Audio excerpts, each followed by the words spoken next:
Welcome to the Ben Daniel podcast, where we're calling a spade a spade. Caitlin Clark responds after having an abysmal Game 1 to her playoff career.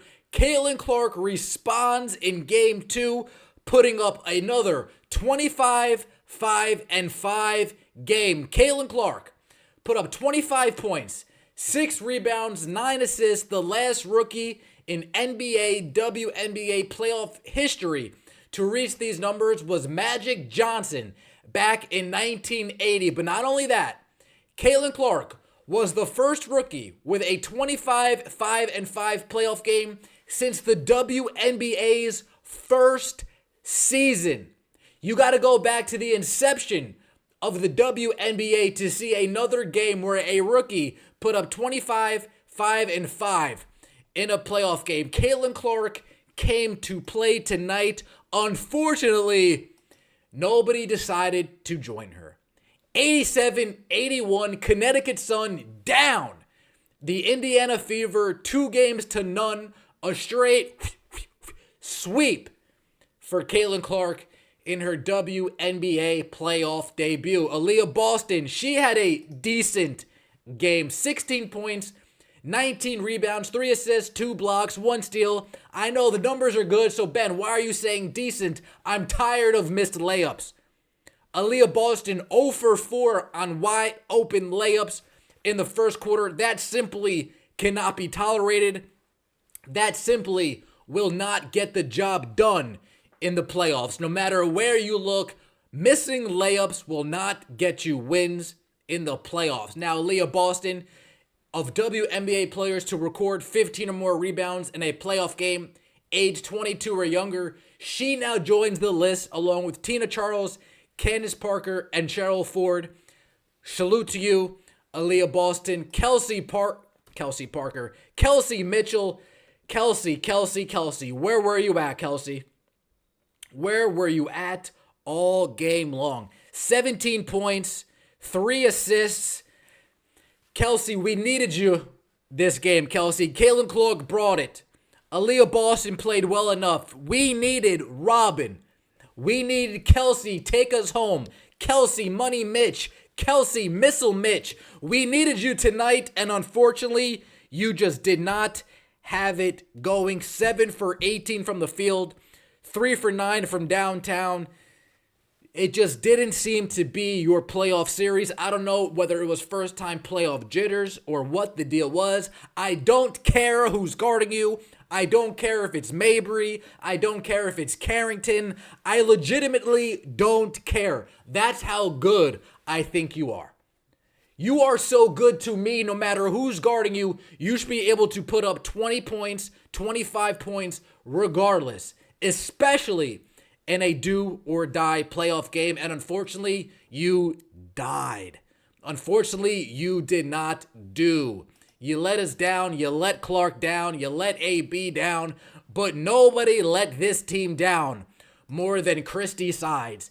Coaching decision after coaching decision, folks, we said it all year long. Nalissa Smith doesn't deserve to be in the starting lineup, and finally, after 41 games, game number 42, Christie Sides finally decides to make the move and insert Temi Fagbenle into the Indiana Fever starting lineup, and instantly you could tell that the Fever were just playing differently. They were playing a little bit more confident. They were playing a little bit stronger, but of course, foul trouble rears its ugly head because the referees in this game were absolutely abysmal. Too many ticky-tack foul calls only being called on the Indiana Fever. Definitely was not a fair game by any stretch of the imagination. Turnovers surely didn't help. Bench points, our bench was absolutely non-existent tonight. No points from Erica Wheeler, no points from Dantis, no points from Smith in the few minutes that she played.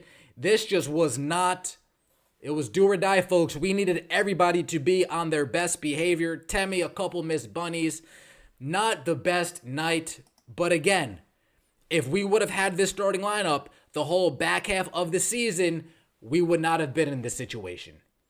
If we would have pulled the plug on Alyssa Smith earlier in the season, we would not be in this situation. But I am not going to blame this loss on Alyssa Smith. I'm not going to blame this loss on Caitlin Clark. I'm not going to blame this loss on Kelsey Mitchell. Folks, it is game after game after game. We were talking about the decisions that Christie Sides made, allowing other teams to go on runs without calling timeout, starting people who shouldn't start, going too far deep in her bench, pulling Lexi Hall. Folks, Lexi Hall sat the entire second quarter. I want a good answer as to why in the comment section below. This was a Christie Sides special, no matter how you want to cut it. We had the two best players on the court on our team. Caitlin Clark, Kelsey Mitchell, better than Alyssa Thomas. I don't care. They're playoff AT. I don't care if she's playoff AT, playoff ET, playoff DDT. Shout out to the WWE. I don't care. Dewana Bonner. I don't care. Marina Mabry. I don't care. Dejanay Mustard, Carrot Top Carrington. I don't care. The two best players in this series was on our team, and in the game we needed both of them to step up. Only one of them stepped up at the end of the day, and her name was Caitlin Clark. Folks, the Indiana Fever season has come to an end, and it is time to clean house. It is time to get rid of Christie. It is time to get rid of Nalissa. Aaliyah Boston, you need to really improve your grip strength because I can't have you missing. Folks, she had 19 rebounds. It could have been more like 24 rebounds, 25 rebounds if Aaliyah Boston could only grab the damn ball. And folks, when we grab a defensive rebound, what happens? We give an outlet pass, we're out in transition, we're running. Every time it gets knocked out of her hands, it gets knocked out of bounds, all that does is slow our pace and falls into the other team's hands. Aaliyah Boston, get it together, please. Do us all a favor, get the damn pink dye out of your hair. Get the pink dye out of your hair.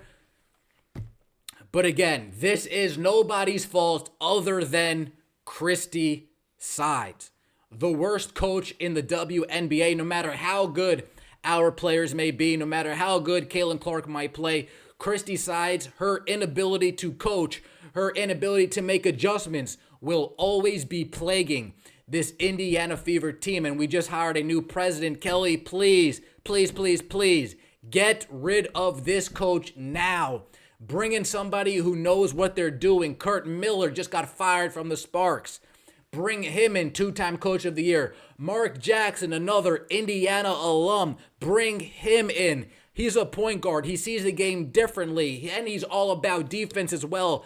But please, don't put us through another season of watching Christie Sides be delusional, Christie Sides be foolish, and Christie Sides fail to make adjustments. This game was a winnable game. We went up against the referees. We lost. We went up against the Sun. We lost. When we're not only playing against the opposing team, when we're playing against the Foot Locker employees, it's very hard to overcome that. But in the fourth quarter, we were going back and forth for a 3-minute stretch, and the Indiana Fever just couldn't hold on till the end. We have Lexi Hall, we have Caitlin Clark, we have Kelsey Mitchell. But again, this coach just can't seem to call timeouts when they need to be called. Can't seem to draw up the correct play. We're going to get to that out of bounds disaster of a play. Christie Sides, you are just awful with all intended disrespect. Now let's get into the game. First things first, the venue was rocking. The venue was rolling.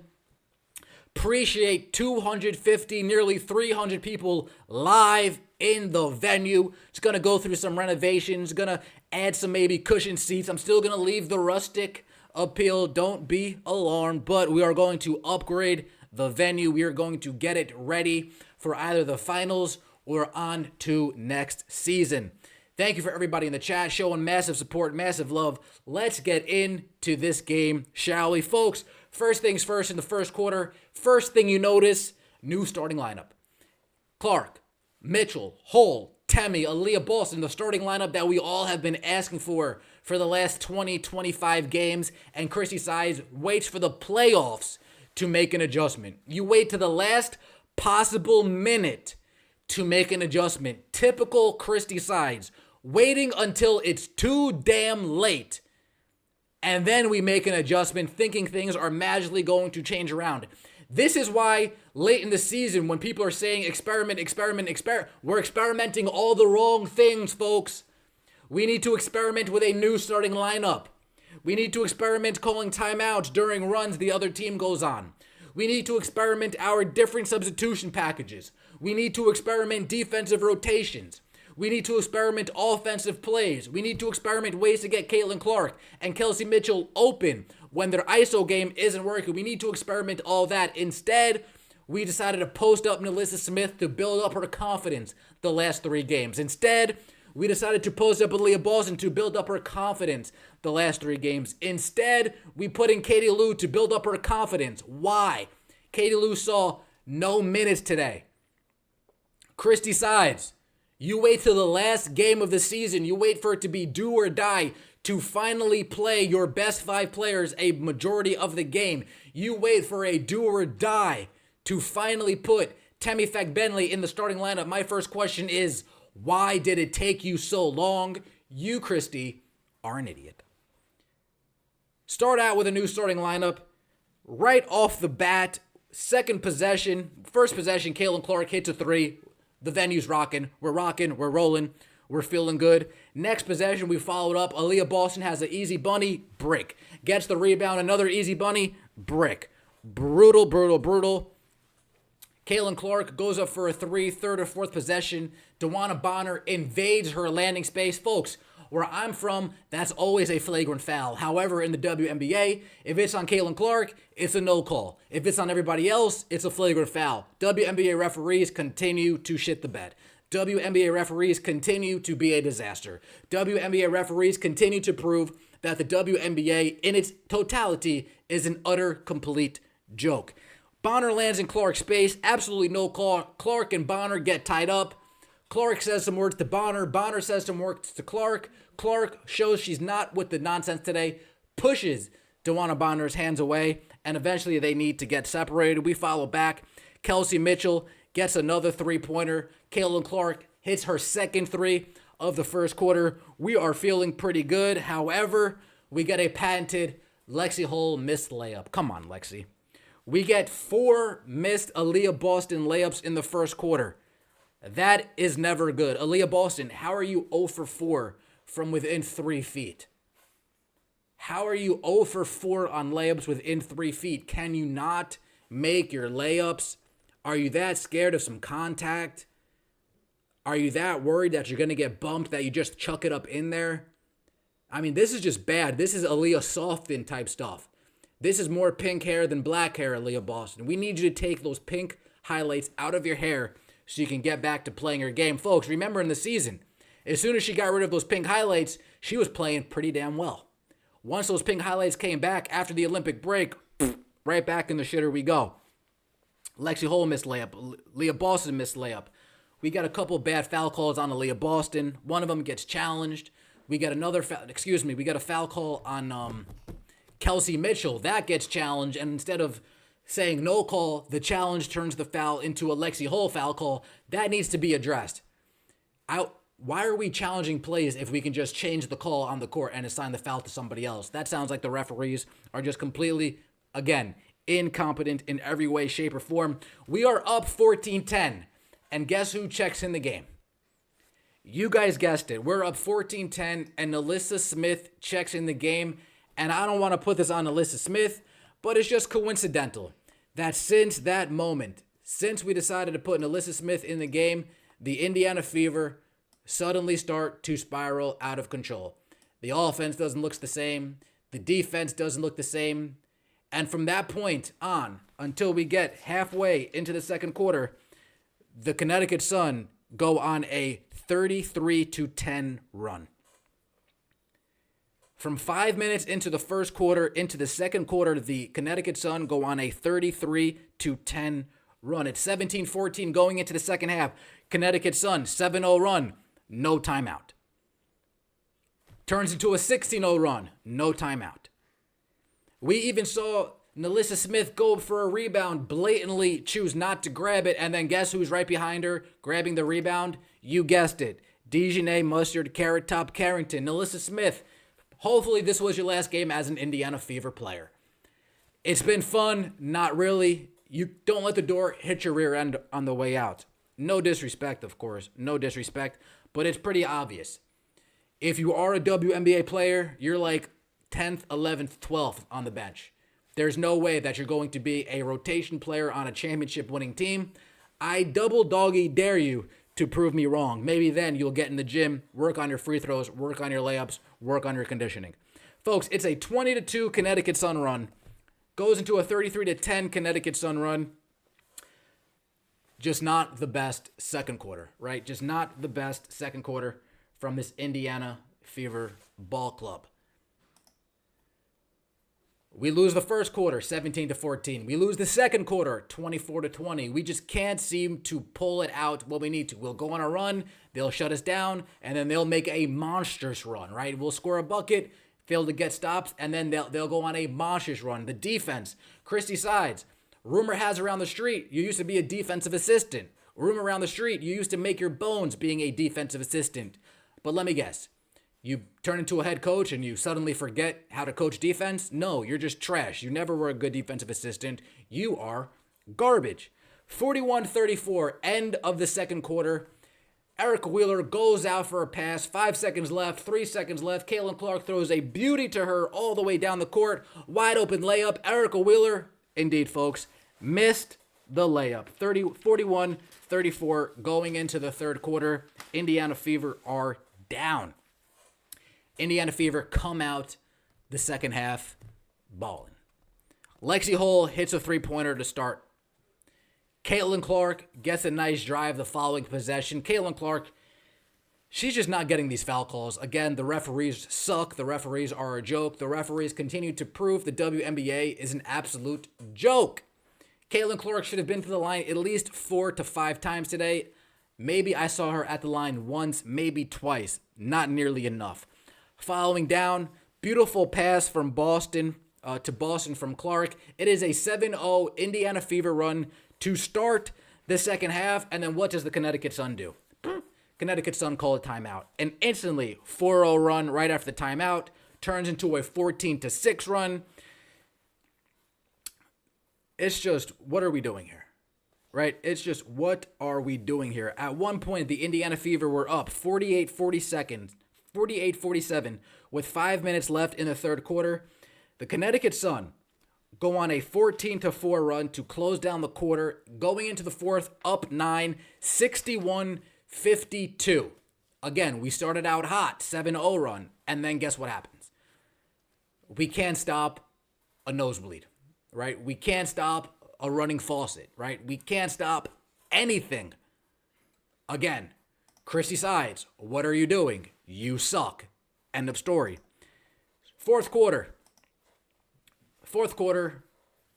it started to heat up towards the end, but in the beginning of the fourth quarter, we saw a lot of standing around from this Indiana Fever team. I saw Temi Fagbenle dribble to herself, dribble in circles without anybody running to get the ball from her far too many times in the fourth quarter. We get frustrated when Clark picks up her dribble and nobody goes to get the ball from her, but when Temi picks up her dribble, nobody goes and gets the ball from her. When Lexi Hull picks up her dribble, nobody goes and gets the ball from her. It just seems to be an issue with this team. If somebody picks up their dribble, run to the ball and give them dribble relief.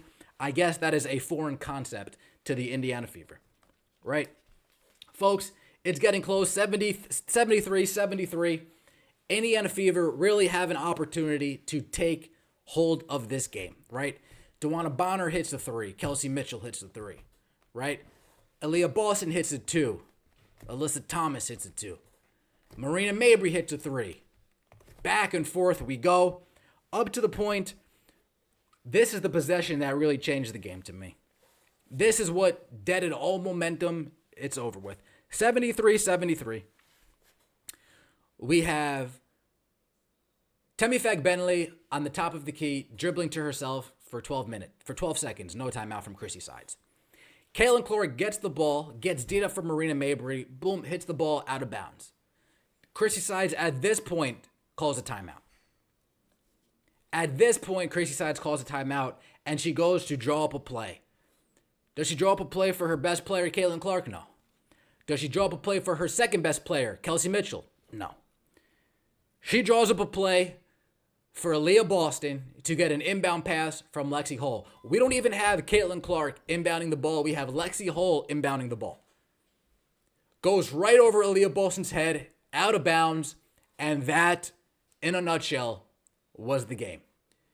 Kelsey Mitchell had a couple opportunities to tie the game. She went into chuck mode, chucked a couple really bad threes, bricked a layup. Oh my God, Kelsey Mitchell went up for a she pump faked a three, went up for a midi, got caught in the air, tried to give it to Lexi Hull. Boom, turnover. Indiana Fever. In the last 2.5 minutes, you can tell this team wasn't ready to close out this ball game. They had it there right in front of them. And I'm not going to blame this on inexperience. I'm going to blame this on a boneheaded idiot that has been walking the sidelines all season long.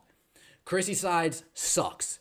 I will continue to say this. If we had a competent coach, the Indiana Fever, A, have home court in the playoffs, and B, is winning this game.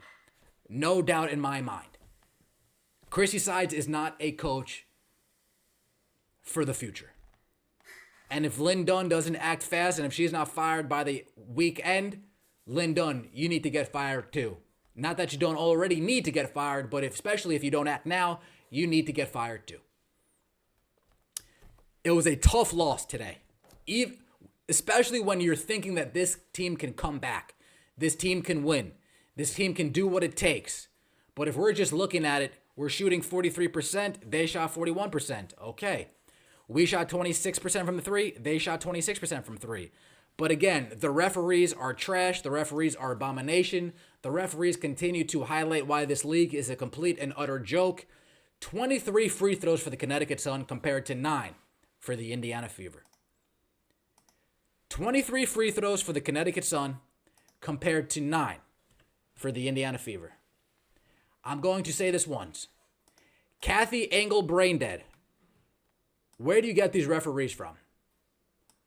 What YMCA gym do you get these referees from?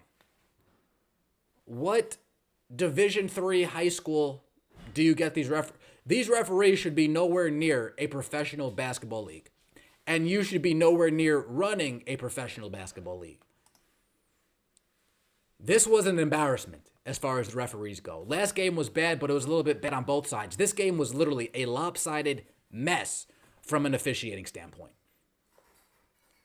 Every single call seems to go against the Indiana Fever. And every single call seems to go in the Connecticut Sun's favor. Bad calls. No calls. Clear calls. Caitlin Clark gets clotheslined by Marina Mabry, no foul. Caitlin Clark gets her space invaded by DeWanna Bonner, no foul. Kelsey Mitchell gets slapped in the face a few times, no foul. Aaliyah Boston continues to get scratched, clawed, bitten underneath the paint, no foul. And this team seemingly went into the paint a good amount today. They shot from the outside, but they went in for their layups as well. 46 shots from 24 feet and in. They didn't get any foul calls in their favor. A lot needs to be done in terms of turning this team around.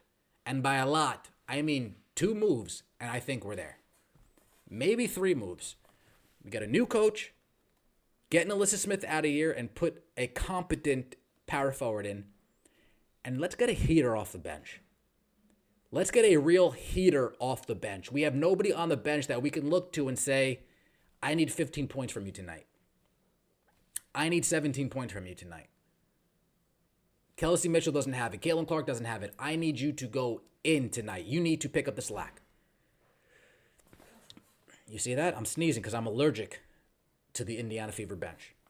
It's the Ben Daniel Podcast. We're calling a spade a spade. Let me know what you think in the comment section below. We're going to be back tomorrow with the ratings, folks. I would be surprised if we don't see a 2 million number. Let's be honest. 2 million plus, or I'm let down a little bit. Appreciate everybody sticking with us through this entire WNBA season. Please don't go anywhere. We're coming. We're staying. We're chugging along. We're pushing on through. I will see you guys tomorrow. As always, take it easy.